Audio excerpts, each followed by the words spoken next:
High movie moments में आपका फिर से स्वागत है। या शहर में एक और सामान्य दिन लगता है जब तक अचानक एक ट्रैफिक जाम स्थानीय ड्राइवरों के बीच हंगामा का कारण बनता है। एक व्यापारी ने अचानक अपनी कार को सड़क के बीच में रोक दिया है क्योंकि एक अज्ञात कारण से वह पूरी तरह से अंधा हो गया है। लोगों का एक समूह उसकी मदद करने के लिए उसके पास जाता है और एक आदमी उसे घर चलाने के लिए स्वयंसेवक करता है। हालांकि जैसे ही वे वहां पहुंचते हैं और व्यापारी उतर जाता है, चोर कार लेकर भाग जाता है। व्यापारी को बाहर खो दिया जाता है, लेकिन चोर कुछ सेकंड बाद वापस लौटता है, जो उसे अपने अपार्टमेंट तक पहुंचने में मदद करने के लिए एक अलग व्यक्ति होने का नाटक करता है। दोपहर के लिए अपनी कंपनी की पेशकश करता है। इस बार यह काम नहीं करता है। व्यवसायी ने अपना सबक सीखा है और घर पर सुरक्षित होने के बाद चोर को बाहर निकाल देता है। कुछ घंटों बाद व्यवसायी की पत्नी आती है और जैसे ही उसे अपने पति के अंधेपन के बारे में पता चलता है, वह उसे एक विशेषज्ञ को देखने के लिए ले जाती है। चूंकि यह एक आपातकालीन स्थिति है, इसलिए डॉक्टर उन्हें लाइन में कटौती करने और पहले जाने की अनुमति देता है। दुर्भाग्य से कोई फर्क नहीं पड़ता कि चिकित्सक व्यवसायी की आंखों की जांच करने के लिए किस मशीन का उपयोग करता है। उसे क्षति या बीमारी के कोई संकेत नहीं मिल सकते हैं, जिसका अर्थ है कि यह न्यूरोलॉजिकल होना चाहिए। व्यवसायी को एक अस्पताल जाना होगा और वहां कुछ परीक्षण करवाने होंगे। हालांकि डॉक्टर ने पहले कभी ऐसा कुछ नहीं सुना है। युगल के जाने के बाद डॉक्टर अपने अन्य रोगियों को प्राप्त करता है, जिसमें एक बच्चा, धूप का चश्मा वाली एक महिला और एक आईपैच वाला पुरुष शामिल होता है। इस बीच चोर शहर के चारों ओर चोरी की कार चला रहा है और पुलिस से बचने की कोशिश कर रहा है, जब तक कि उसके पास खींचने के अलावा कोई विकल्प नहीं है क्योंकि वह अंधा हो गया है। वह मदद के लिए पुलिस के पास जाता है और जब कोई अधिकारी उसे अपने पुराने घर ले जाता है तो उसकी पूर्व पत्नी उसे अंदर जाने से मना कर देती है। बाद में शाम को धूप का चश्मा महिला एक होटल में जाती है और बारटेंडर से ड्रिंक मांगने के बाद वह अपने ग्राहक के साथ जुड़ जाती है। उनकी बैठक अच्छी तरह से चलती है, लेकिन जब वह अचानक बाहर निकलना शुरू कर देती है तो उसकी दृष्टि भी सफ़ेद हो जाती है। डॉक्टर अपनी पत्नी के साथ एक प्यारा रात का खाना खाने के लिए घर जाता है और अगली सुबह उठने तक सब ठीक हो जाता है और वह खुद को देखने में असमर्थ पाता है। वे अस्पताल को फ़ोन करते हैं कि उन्हें एक संभावित संक्रमण के बारे में चेतावनी दी जाए और उन्हें विश्वास हो गया क्योंकि बच्चा भी वहां है, साथ ही साथ देखने में असमर्थ है। जल्द ही पूरे शहर में अचानक अंधेपन के मामले दिखाई देने लगते हैं और सरकार इसे रोकने के लिए पहला कदम उठाने लगती है। डॉक्टर का कार्यालय अधिकारियों द्वारा बंद कर दिया जाता है और डॉक्टर को स्वयं को अलग कर दिया जाता है। उसकी पत्नी उससे दूर होने के विचार को बर्दाश्त नहीं कर सकती है, इसलिए वह झूठ बोलने का फैसला करती है और दिखावा करती है कि वह उसके साथ संगरोध करने के लिए अंधा है। दंपति को एक अपमानजनक शरण में ले जाया जाता है जो पूरी तरह से खाली है और अन्य डॉक्टर भी उनके साथ नहीं रहेंगे। प्रत्येक वार्ड में बाहर के गार्ड से संपर्क करने के लिए एक फ़ोन है, लेकिन इसका उपयोग केवल आपात स्थितियों के लिए किया जा सकता है और प्रत्येक वार्ड में एक प्रतिनिधि होना चाहिए जो एकमात्र व्यक्ति है जो इसका उपयोग कर सकता है। जल्द ही अधिक लोग पहुंचने लगते हैं, जैसे चोर, धूप का चश्मा महिला, बच्चा और व्यापारी। डॉक्टर और उसकी पत्नी उसकी दृष्टि को गुप्त रखने के लिए सहमत होते हैं और दिखावा करके वह खोजबीन की और उस जगह को याद किया जब वे पहुंचे। डॉक्टर की पत्नी सभी के लिए एक मार्गदर्शक बन जाती है जब उन्हें बाथरूम जाने जैसी चीज़ों की मदद की आवश्यकता होती है। कमरे से बाहर अपनी पहली यात्रा के दौरान चोर धूप का चश्मा महिला के पीछे चलता है और थोड़ा बहुत सुंदर हो जाता है, जो उसे पैर में लात मारकर जवाब देता है। उसकी एड़ी एक गंभीर घाव का कारण बनती है कि डॉक्टर और उसकी पत्नी एक शर्ट के साथ बैंडिंग करते हैं क्योंकि आसपास कोई प्राथमिक चिकित्सा किट नहीं है। बाद में डॉक्टर की पत्नी सो नहीं सकती, चोर के पैर के संभावित संक्रमण के बारे में सोचकर, और डर लगता है कि वह अंधा भी जाग सकता है। डॉक्टर उसके साथ फ्रिस्की पाने की कोशिश करता है, लेकिन वह अपनी चिंताओं से निपटने के लिए सैर करना पसंद करती है। अगली सुबह अधिक लोग आते हैं और व्यापारी अपनी पत्नी के साथ फिर से मिल जाता है, जबकि बच्चा अफसोस करता है कि उसकी मां ने अभी तक नहीं दिखाया है। डॉक्टर और उसकी पत्नी गार्ड से बात करने और चोर के पैर के लिए मदद मांगने की कोशिश करते हैं, लेकिन गार्ड सहयोग नहीं करते हैं। वे सिर्फ उन पर अपने हथियारों को इंगित करते हैं और उन्हें खतरे में अपने कमरे में वापस करते हैं। कुछ समय बाद उन्हें अपने भोजन का पहला बॉक्स प्राप्त होता है, जो स्कूल या जेल कैफेटेरिया जितना ही बुरा होता है। वहां भी यह पर्याप्त नहीं है।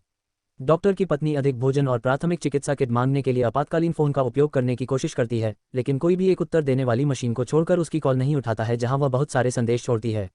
सप्ताह बीतना शुरू हो जाता है और प्रत्येक दिन अधिक से अधिक संक्रमित लोगों को शरण में भेजा जाता है।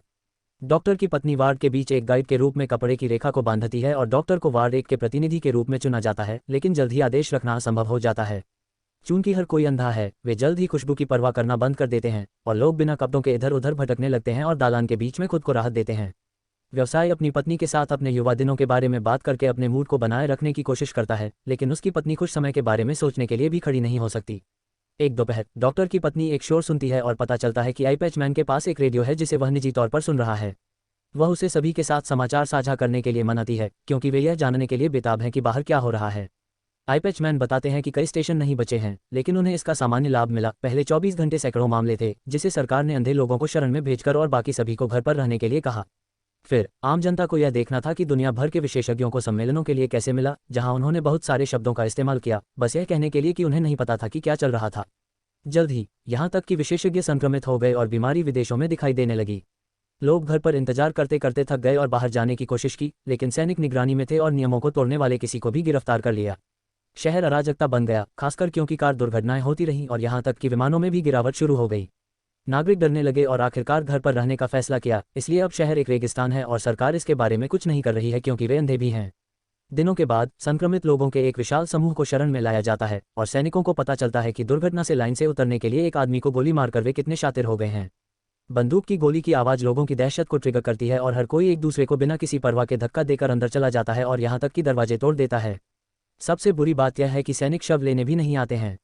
उम्मीद है कि वे इसे खुद दफन कर सकते हैं। डॉक्टर की पत्नी एक फावड़ा का अनुरोध करती है जिसे सैनिक अपने टावरों से स्थानांतरित किए बिना यार्ड के बीच में फेंक देते हैं।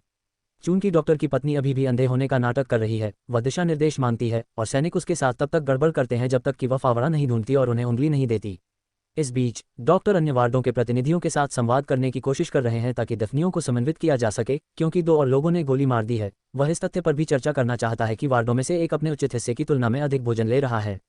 डॉक्टर एक नेता के रूप में डॉक्टर की बात सुनकर बारटेंडर थक जाता है और खुद को वार्ड 3 का राजा घोषित करता है। उनका पहला आदेश यह है कि उनका वार्ड उन सभी को खा सकता है जो वे चाहते हैं कि वे निकायों के साथ मदद करने पर भी विचार करें। बाद में डॉक्टर की पत्नी चोर की जांच करने जाती है जिसे बुखार है क्योंकि उसके पैर में गंभीर संक्रमण है।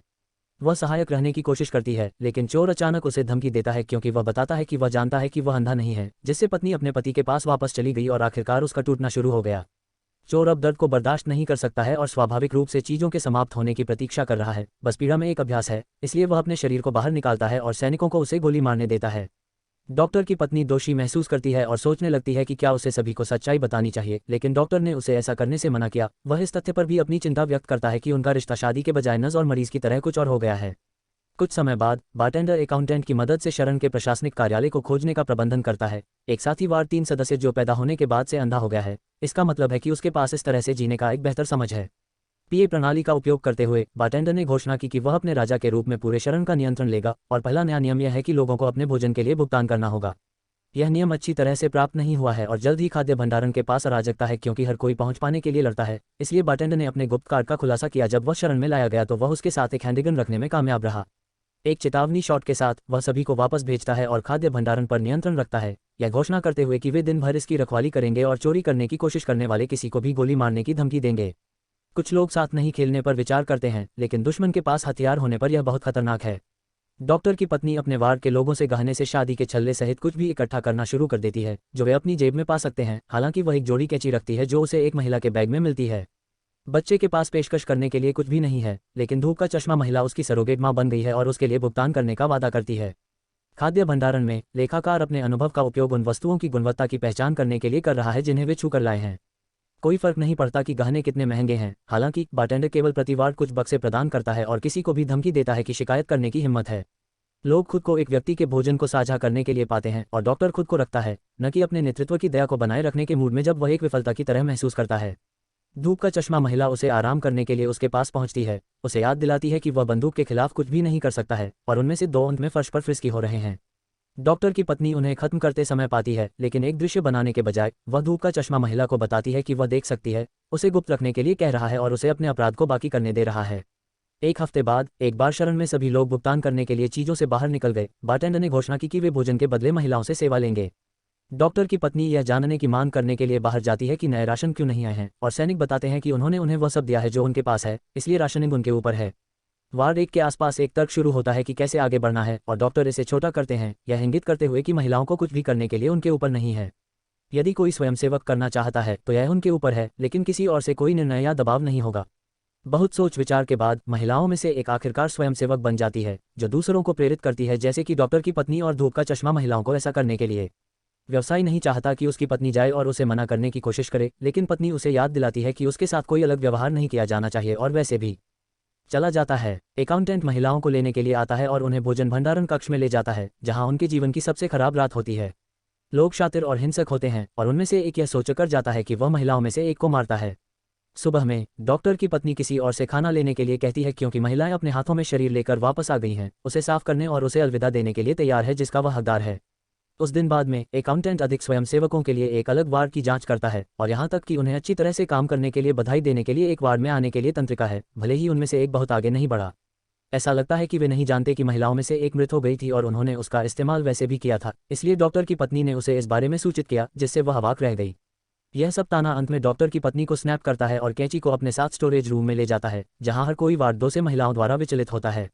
बिना किसी हिचकिचाहट के वह लड़कियों को अपने साथ घसीटने से पहले कैंची से बारटेंडर को मार देती है, जबकि अकाउंटेंट को पता चलता है कि क्या हुआ है और बंदूक को पुनः प्राप्त करता है, लेकिन उसका कोई भी शॉट लैंड नहीं करता है। बाहर जाने पर डॉक्टर की पत्नी अपनी घोषणा करती है कि यदि वे भोजन जारी नहीं करते हैं तो अधिक पुरुष मर जाएंगे, अब यह उसका है जो इकट्ठा होगा।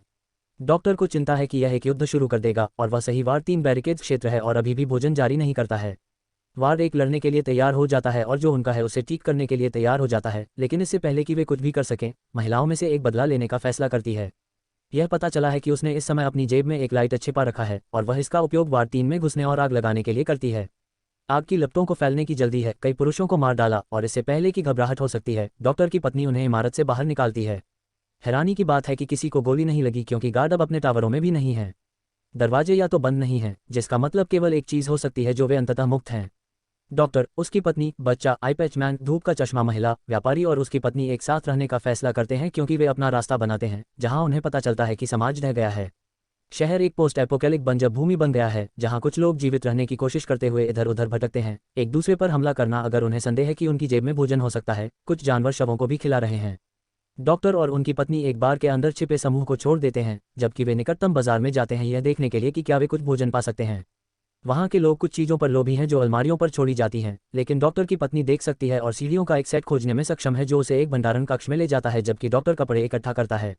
कुछ बैग भरने के बाद पत्नी अपना रास्ता बनाने की कोशिश करती है, लेकिन वहां के लोग उसके बैग में मौजूद चीज़ों को शोर सुनते हैं और उसे लूटने के लिए कूदते हैं।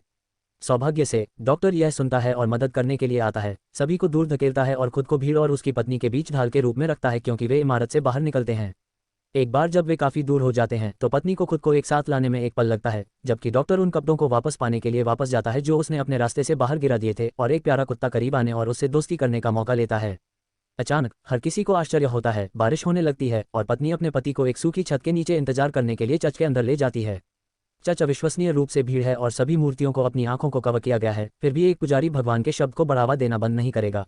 बाहर लोग पानी इकट्ठा करने और अपने शरीर को धोने का मौका ले रहे हैं क्योंकि उनके पास लंबे लंबे समय में साफ पानी नहीं था। डॉक्टर कपड़े के साथ वापस आता है और अपनी पत्नी को कुत्ते के साथ समूह में फिर से शामिल करने के लिए उठाता है, उनका नया साथी बन जाता है। समूह बार के अंदर कुछ राशन खाता है और रात को ठीक से आराम करने के लिए रहने का फैसला करता है। फिर सुबह में वे फिर से बाहर जाते हैं, डॉक्टर और उसकी पत्नी के घर तक पहुंचने के लिए शहर में सावधानी से चलना, जिन्होंने इसे सभी के साथ साझा करने की पेशकश की है। तब से समूह एक दिनचर्या स्थापित करने का प्रबंधन करता है। पत्नी की दृष्टि के मार्गदर्शन के साथ वे अपार्टमेंट को साफ करते हैं और डॉक्टर के कपड़े साझा करते हैं। वे केवल तभी बाहर निकलते हैं जब उन्हें भोजन खोजने की आवश्यकता होती है और वे पानी इकट्ठा करते हैं और जब भी बारिश होती है धोते हैं। आईपैचमैन हमेशा के लिए उनके साथ रहना चाहता है क्योंकि वे एक परिवार बन गए हैं और व्यवसायी की पत्नी आखिरकार अपने पति के साथ जुड़ जाती है, साथ ही साथ अपने युवा दिनों की कुछ यादों को भी साझा करती है। डॉक्टर और उसकी पत्नी को भी फिर से जोड़ना पड़ता है और अब जब वह तनाव से अभिभूत नहीं है तो वह फिर से उसके साथ झगड़ना स्वीकार करती है। सप्ताह बाद हर कोई नाश्ते के लिए तैयार हो रहा है जब व्यवसाय अचानक उसी तरह से चिल्लाना शुरू कर देता है जिस तरह से अंधापन उसके पास आया था, यह अब चला गया है और वह फिर से देख सकता है। हर कोई जश्न मनाने लगता है क्योंकि वे समझते हैं कि उनके शरीर बीमारी से लड़ सकते हैं और अंधापन अस्थायी है, जिसका अर्थ है कि आशा उनके वायदा के लिए वापस मेज पर है।